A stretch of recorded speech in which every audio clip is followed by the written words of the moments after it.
Welcome to the Obstetrics Podcast, where we dive into the stories behind the scrubs, one inspiring healthcare journey at a time. I'm your host, Cheryl Martin. Today, we're joined by an incredible OBGYN who is not only delivering babies, but also delivering powerful insights on physician wellness and the future of women in medicine.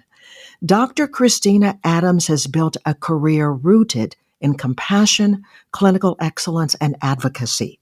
After making the transition to the OB hospitalist model, she found a new rhythm in her practice and a new mission, addressing burnout among female physicians. In this episode, we'll hear about her path into obstetrics, why hospitalist work has been a game changer, and what she believes needs to change to better support women in medicine.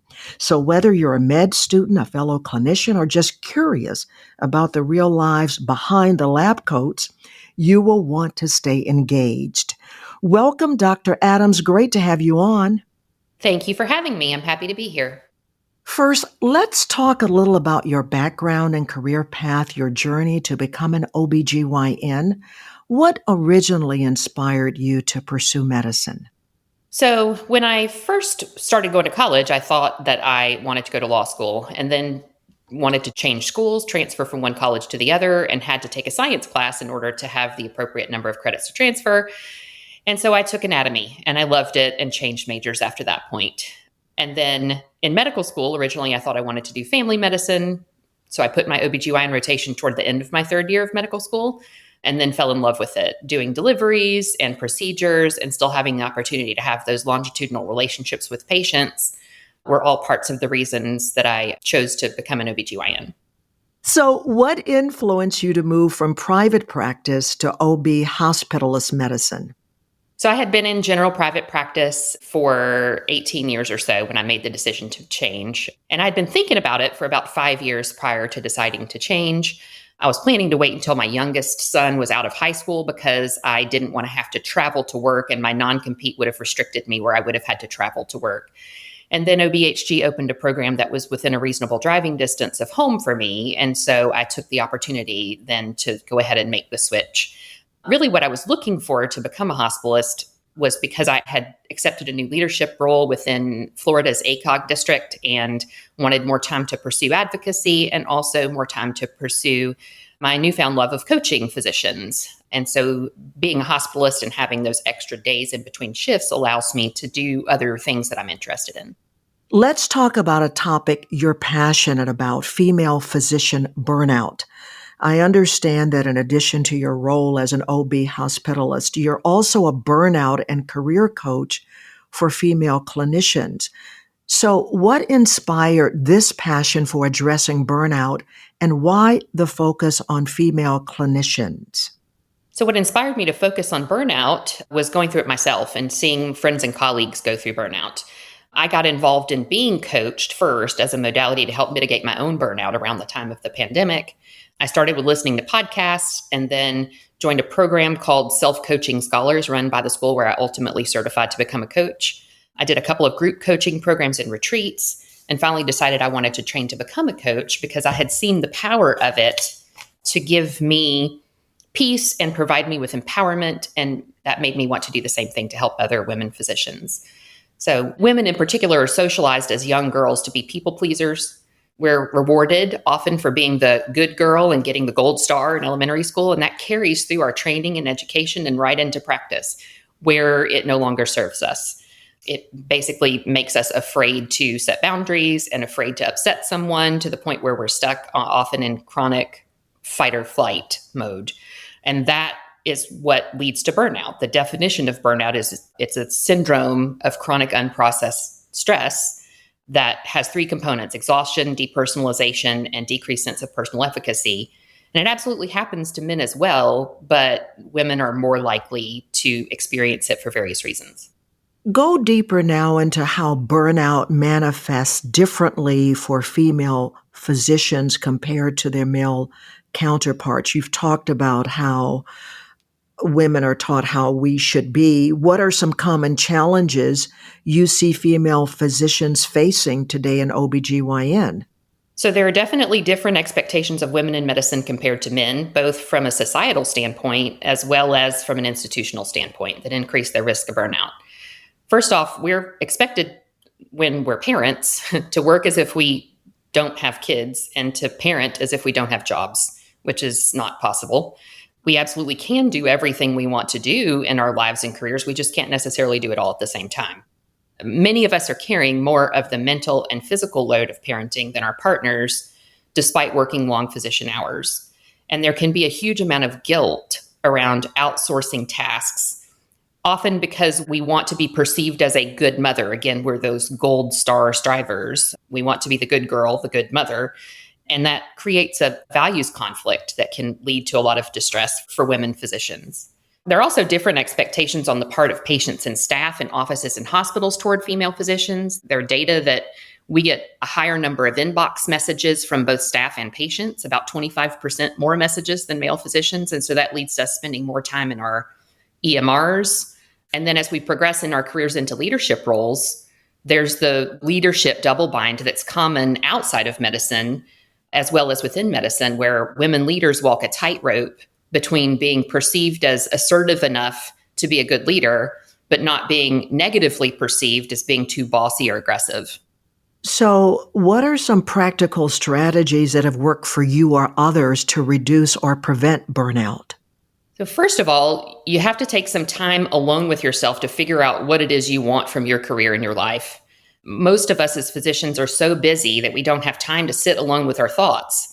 Or the thought of sitting alone with our thoughts is terrifying because we're so used to our ego being tied up in our accomplishments, and we're afraid of what will come up if we take the time to sit alone and figure out what it is that we want to do. So there are various tools that can help with that: journaling, meditation, and coaching. And then you have to learn how to set boundaries. Many of us aren't good boundary setters, and we have to protect our time, not only with people at work, but also with other people in our lives. We have to learn to give up being that people pleaser, that good girl stereotype, and be comfortable with saying no to things we don't want to do, obviously within reason. There's always going to be things in your job that you don't want to do that you still have to do, but there are a lot of opportunities for people to reclaim some of their time to spend it doing things other than the constant churn of medicine.